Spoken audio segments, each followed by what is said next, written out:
ये श्रद्धालु डूबते हुए सूर्य को अर्घ देकर छठ मैया से अपने परिवार की खुशहाली और सुख संपत्ति की कामना कर रहे हैं। खरना के बाद व्रत और उसके बाद डूबते हुए सूर्य को अर्घ और फिर उसके बाद उगते हुए सूर्य को अर्घ। खास तौर से पूर्वांचल में मनाए जाने वाले प्रकृति के इस पावन पर्व छठ पर गाजियाबाद के हिंडन घाट पर रौनक देखते ही बन रही है।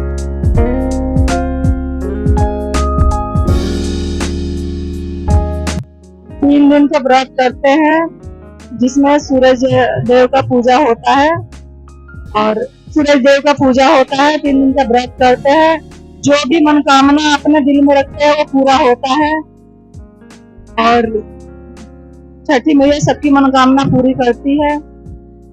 सबसे खास बात यह है कि दिल्ली से लेकर कोलकाता तक और बंबई से लेकर बिहार तक छठ पर्व के इस खास मौके पर घाटों पर बिल्कुल एक सा नज़ारा दिख रहा है।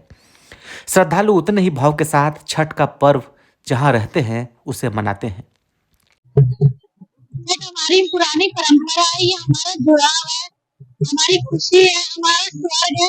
इसे करके हमें बहुत खुशी मिलती है, मन को बहुत अच्छा लगता है। एक मन को एक सुख असीम सुख प्राप्त होता है, जैसे कोई जन्नत में है। ये हमारी परंपरा को दर्शाता है।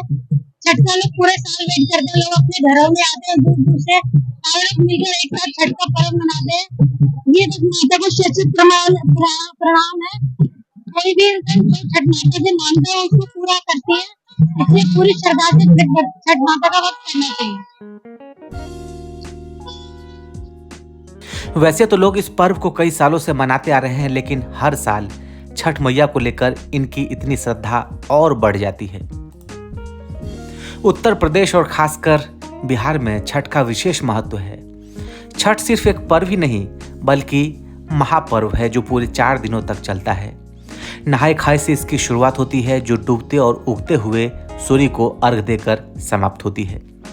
ये पर्व साल में 2 बार मनाया जाता है, पहली बार चैत्र में और दूसरी बार कार्तिक में। चैत्र शुक्ल पक्ष षष्ठी पर मनाए जाने वाले छठ पर्व को चैती छठ और कार्तिक शुक्ल पक्ष षष्ठी पर मनाए जाने वाले पर्व को कार्तिक छठ कहा जाता है। पारिवारिक सुख समृद्धि और मनोवांछित फल प्राप्ति के लिए यह पर्व मनाया जाता है। इसका एक अलग ऐतिहासिक महत्व भी है।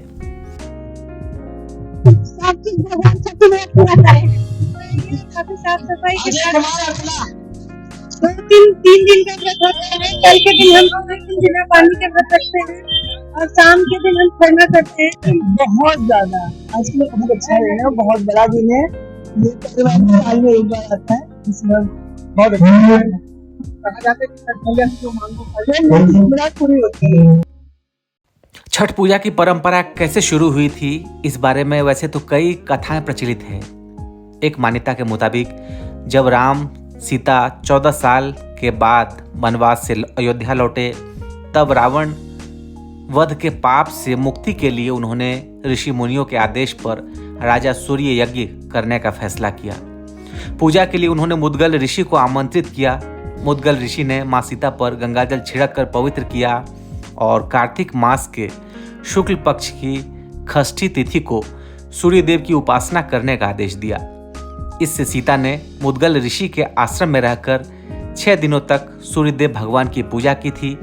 सप्तमी को सूर्योदय के समय फिर से अनुष्ठान कर सूर्यदेव से आशीर्वाद प्राप्त किया था।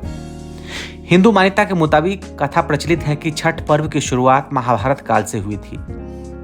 इस पर्व को सबसे पहले सूर्यपुत्र कर्ण ने सूर्य की पूजा करके शुरू किया था। कहा जाता है कि कर्ण भगवान सूर्य के परम भक्त थे और वो रोज घंटों तक पानी में खड़े होकर उन्हें अर्घ देते थे। सूर्य की कृपा से ही वह महान योद्धा बने। आज भी छठ में अर्घदान की यही परंपरा प्रचलित है। छठ पर्व के बारे में एक कथा ये भी है, जब पांडव सारा राजपाट जुए में हार गए तब द्रौपदी ने छठ व्रत रखा था। इस व्रत से उनकी मनोकामना पूरी हुई और पांडवों को सब कुछ वापस मिल गया। लोक परंपरा के अनुसार सूर्यदेव और छठ मैया का संबंध भाई बहन का है, इसीलिए छठ के मौके पर सूर्य की आराधना फलदायी मानी जाती है।